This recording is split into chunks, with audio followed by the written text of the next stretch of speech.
Good morning, Steve Fried with the Morning Grain Comments. We've got prices lower overnight. I think in the nearby beans, we're seeing both weather and demand premium taken out of the marketplace.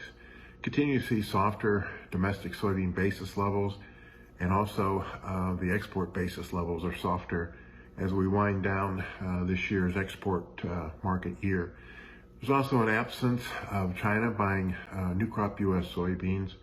Plus, yesterday's 30 and 90-day NOAA weather forecast suggests that any problems as far as dryness and heat may be west of the Midwest states. And that for the next 2 weeks, we're looking for normal to above temps, normal rainfall, which should be good for crop development. Over in the corn market, we're taking back much of yesterday's gains.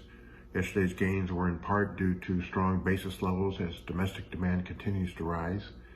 And also talk that maybe the carryout in the U.S. will be down another 200 million bushels from the USDA's number. We also continue to see China buy 1.2 million tons of new crop corn, which brings the total to 10.4. And so we think that China is going to continue to buy more corn for the new crop. How all this fits in from an export standpoint is that we believe China will take all the open sales that's on the books for old crop.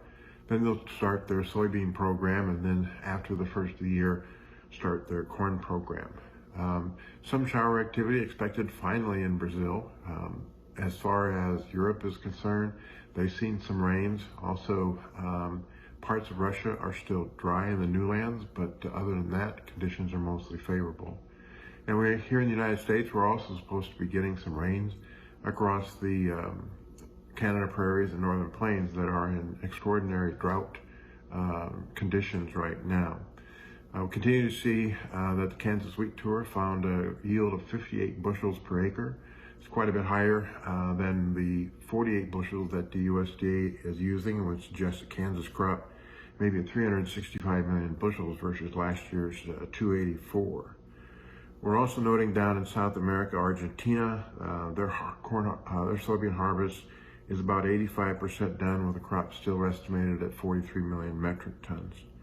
We also see that their corn harvest is 28% done, continues to lag average, and their crop is still 46 million tons. Interesting that the Matif wheat futures rallied on tight old crop supply, and the Matif corn futures followed the wheat market, also on concern about old crop supply.